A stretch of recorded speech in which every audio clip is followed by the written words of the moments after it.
Hello students, welcome to Nimbus Career Teaching. आप आप सभी बढ़िया होंगे। जैसा कि आप जानते हैं कि हमने कल कुछ क्वेश्चंस डिस्कस किए थे, एसपीपीजीटी मैथमेटिक्स के पीवाईक्यूज डिस्कस किए थे। तो आज हम अगला पार्ट डिस्कस करते हैं। बिना देरी किए वीडियो को स्टार्ट करते हैं। पहला क्वेश्चन आपकी स्क्रीन पे ये रहा। If H and K are finite subgroups of a group G, then सीधा डायरेक्ट फॉर्मूला पूछ लिया गया है कि इन चारों में से कौन सा फॉर्मूला होगा अगर H और K फाइनाइट सबग्रुप हैं। तो इसका आंसर है option number B. Direct question है, फॉर्मूले पे कुछ सोचना ही नहीं पड़ना, ठीक है। उसके बाद सेकंड क्वेश्चन पे मूव करते हैं। सेकंड क्वेश्चन है, given the following differential equation. आपको डिफरेंशियल इक्वेशन दी गई है, एक इक्वेशन नंबर ए है, एक इक्वेशन नंबर बी है। आपको बताना है कि कौन सी इनमें से एग्जैक्ट है। तो एग्जैक्ट कैसे चेक करते हैं हम? M D X plus N D Y. Exact को चेक करने का फॉर्मूला होता है curl M by curl Y equals curl N by curl X आना चाहिए। अगर ये आपस में इक्वल आ गए, ठीक है, तो हम कह देंगे कि इक्वेशन हमारी किस तरह की इक्वेशन है, differential equation, exact differential equation है।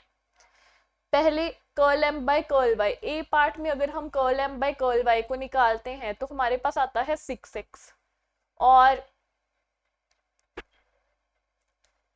Curl N by curl X को अगर हम निकालते हैं ए पार्ट में तो हमारे पास क्या आता है, बाय कर्ल वाई 6x आ गया। यहाँ पे हमारे पास curl N by curl x आ गया 3x²,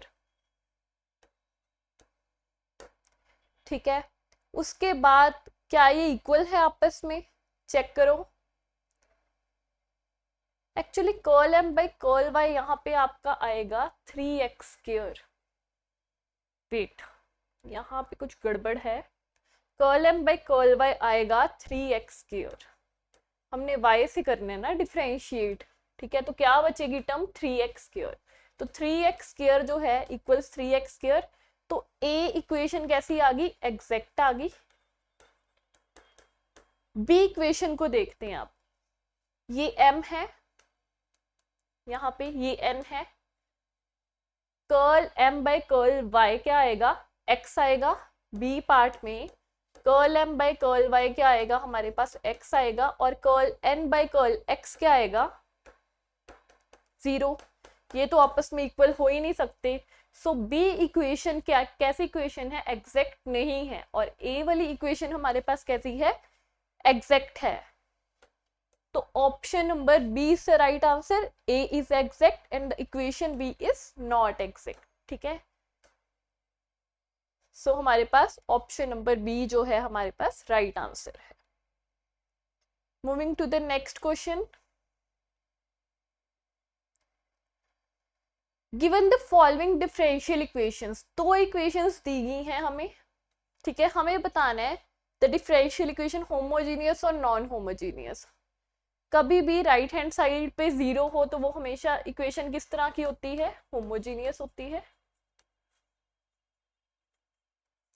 और अगर राइट हैंड साइड पे 1 हो या कुछ भी हो 0 के सिवाय, कुछ भी ऐसा जो 0 के इक्वल नहीं हो, तो इक्वेशन होती है नॉन होमोजीनियस।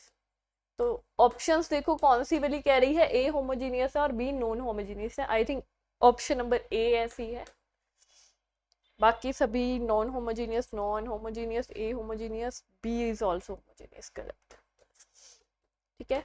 तो option number A is the correct option. Moving to the next question. Let W1 and W2 be two finitely generated subspaces of a vector space V over a field F. Then which of the following is not true? कौन सी सही नहीं है ये बताना है हमें, ठीक है। देखते ही पता चल रहा है। ऑप्शन बी और सी को अच्छे से देखो। इनमें से W1 प्लस W2 का फॉर्मूला क्या होता है, ये होता है ना। दिस इज करेक्ट, तो ये वाली क्या होगी, इनकरेक्ट ऑप्शन, ठीक है। बाकी ऑप्शंस देखने की भी जरूरत नहीं है, देखते ही पता चल रहा है। हमने अभी तक अपने PYQs जितने भी किए हैं अभी तक यही बात को एनालाइज किया है कि जो भी हमारे पास आ रहे हैं क्वेश्चंस उसमें या तो कोई डायरेक्ट फॉर्मूला यूज हो रहा है या फिर कोई स्टेटमेंट या फिर थ्योरम की बिल्कुल एग्जैक्ट स्टेटमेंट आ रही है ना।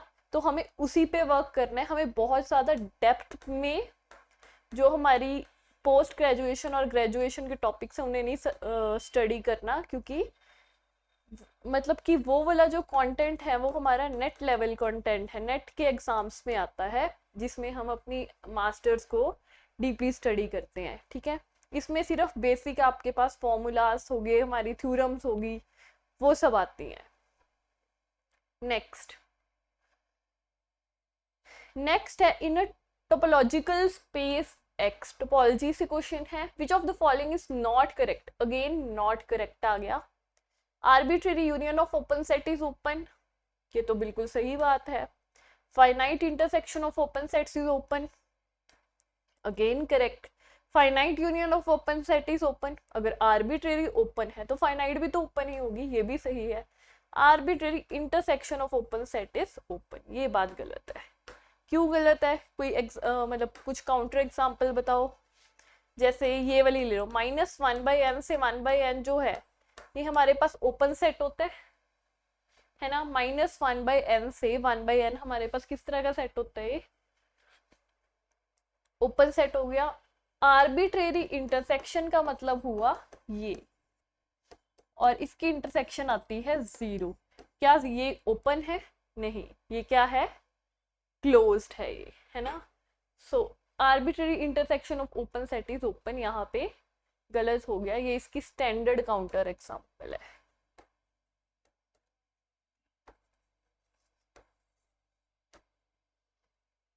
Moving to the next question,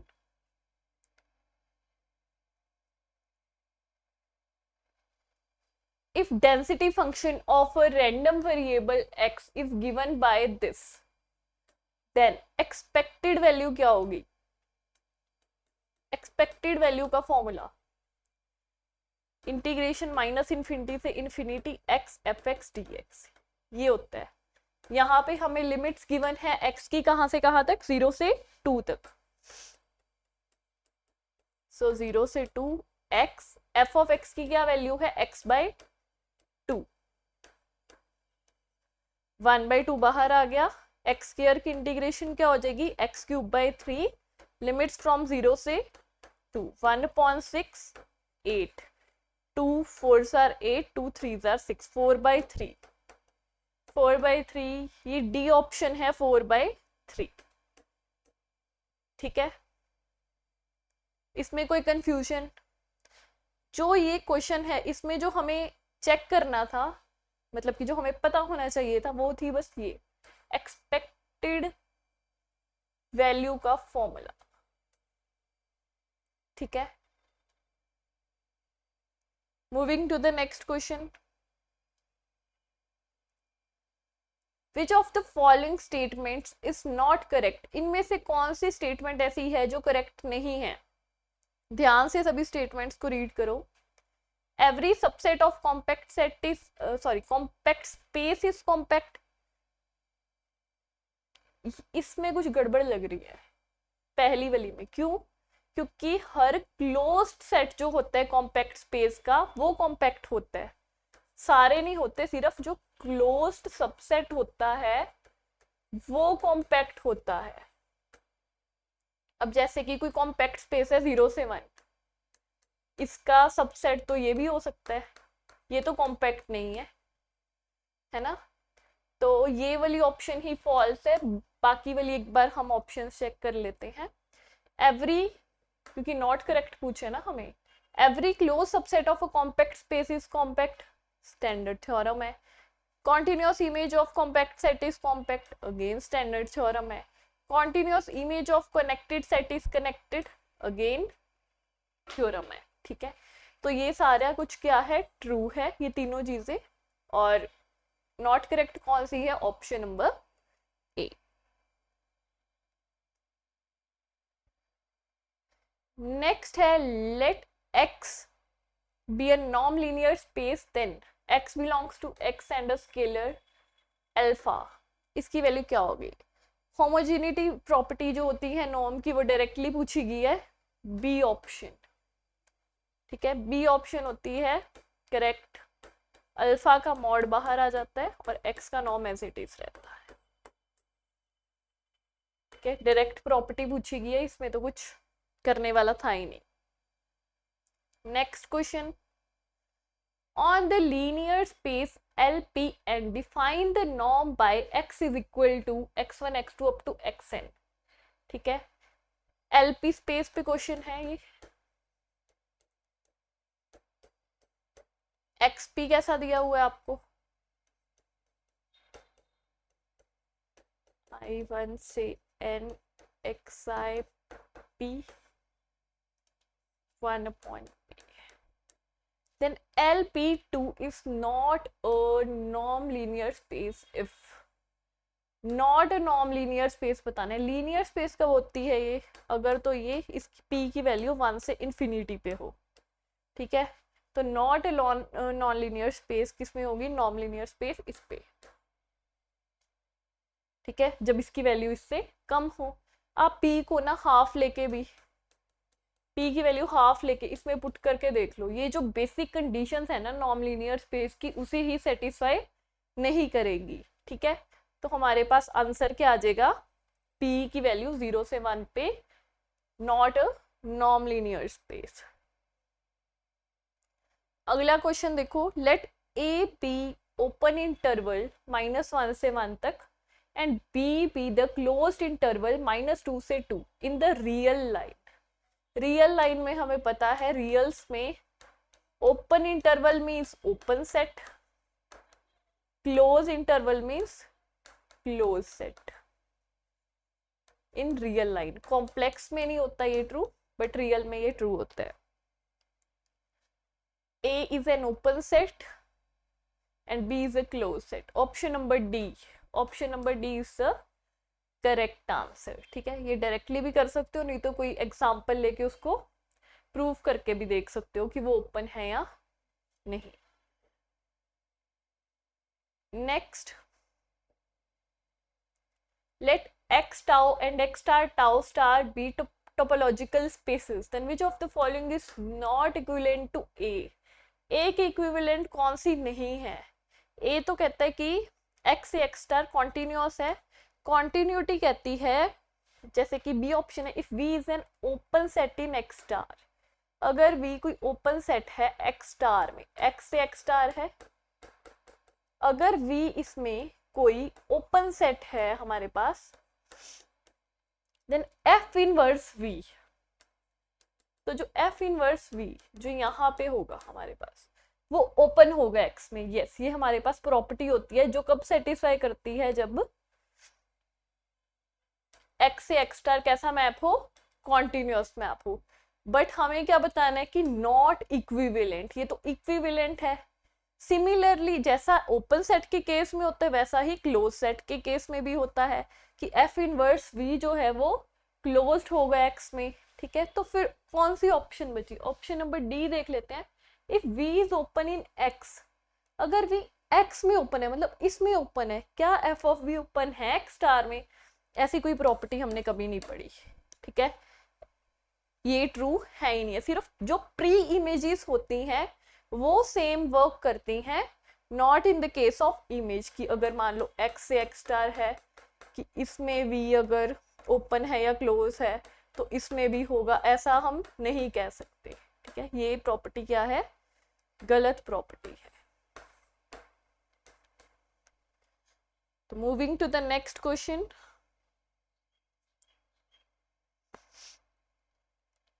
let f of z is equal to this be analytic in a region D। ये एनालिटिक है। ठीक है, देन अगर कोई कॉम्प्लेक्स फंक्शन एनालिटिक होगा तो वो क्या सेटिस्फाई करेगा? कॉशी-रीमान इक्वेशन, है ना। तो इन चारों में से कौन सी है वो इक्वेशंस? चेक करो कौन सी वाली सही होगी ऑप्शन।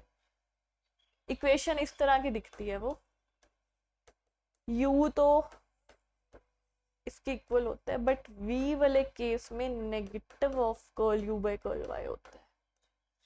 देखो कौन सी वाली ऑप्शन है, ए पार्ट में नेगेटिव नहीं है, बी पार्ट में, बी पार्ट सही है, इसमें नेगेटिव आ जाता है यहाँ पे, तो ये पार्ट सही है। ठीक है, एक बार चेक कर लेना बाकी की ऑप्शंस भी। Moving to the next question, the radius of convergence of this series. यहाँ पे कौन सा टेस्ट लग जाएगा आपका, कॉम्प्लेक्स से क्वेश्चंस हैंगे। ठीक है, यहाँ पे आपका रेशियो टेस्ट लग जाएगा। हमारे पास ए एन क्या है, z2n upon 4 power n n power k। ठीक है, रेशियो टेस्ट कैसे लगेगा, A N plus 1 upon A N कर दो,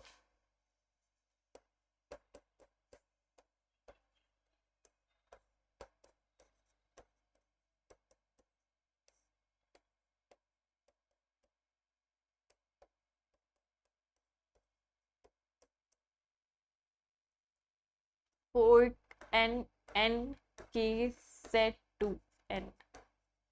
ठीक है, यहाँ पे तो z स्क्वायर ही बचेगा हमारा, जो r की पावर में चले जाता है। ठीक है, और यहाँ पे चेक करो क्या बचेगा, नीचे 1/4 बच जाएगा।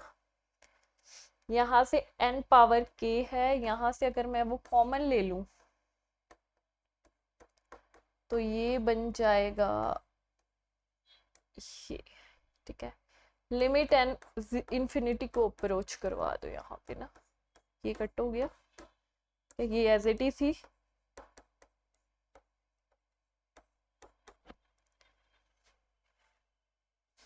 रेडियस ऑफ कन्वर्जेंस है ना, तो इसकी वैल्यू जो भी होगी वो लेस देन क्या होगी, 1 आएगी।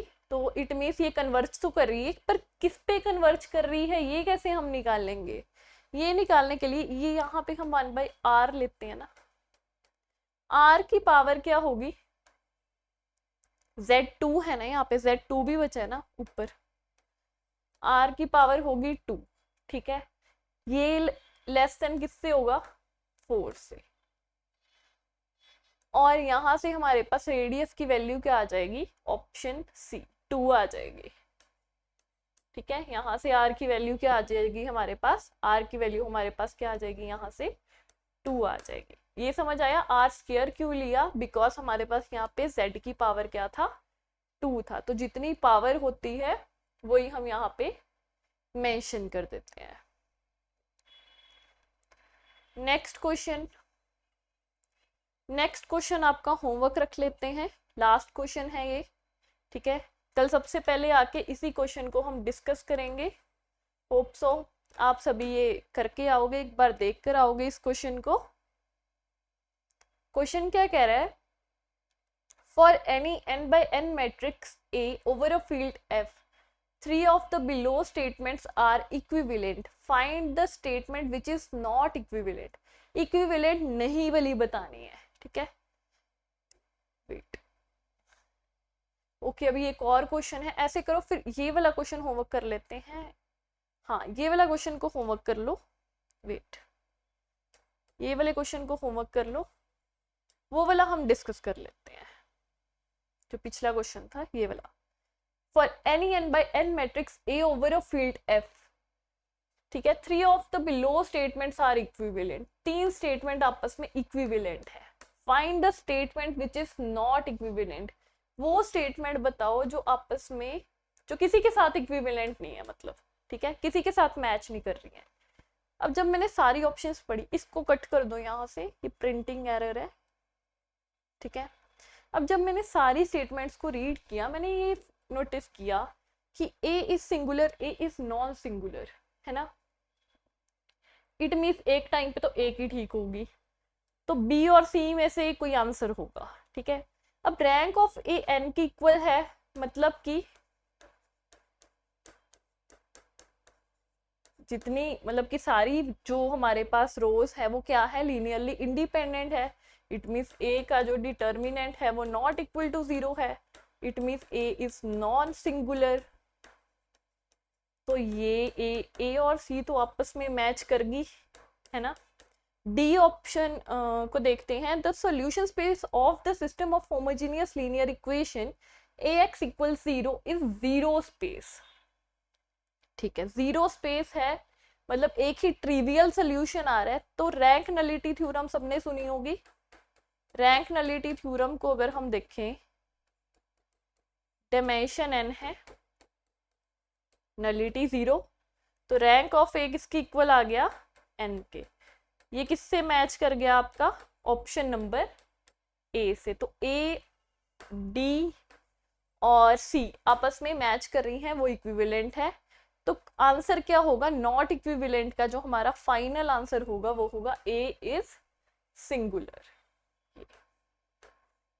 ठीक है, ये ऑप्शन जो है ये किसी के साथ मैच नहीं कर रही। सिंगुलर होने का मतलब क्या होता है कि इसका डिटर्मिनेंट क्या है, 0 है। ठीक है, ये लीनियर का क्वेश्चन था। नेक्स्ट वाला क्वेश्चन आपको होमवर्क ऑलरेडी दे दिया गया है, तो कल आकर सबसे पहले हम यही वाला क्वेश्चन डिस्कस करेंगे। ठीक है, होप सो आप सभी ये क्वेश्चन को देखोगे, करके आओगे, और इसका आंसर आप कमेंट सेक्शन में भी लिख सकते हैं। ठीक है, ऐसे ही हम अपने PYQ की सीरीज जो है वो करते रहेंगे, आगे वाले सारे PYQ कवर कर लेंगे। ठीक है, होप सो आपको वीडियो अच्छी लगी होगी। Thank you so much.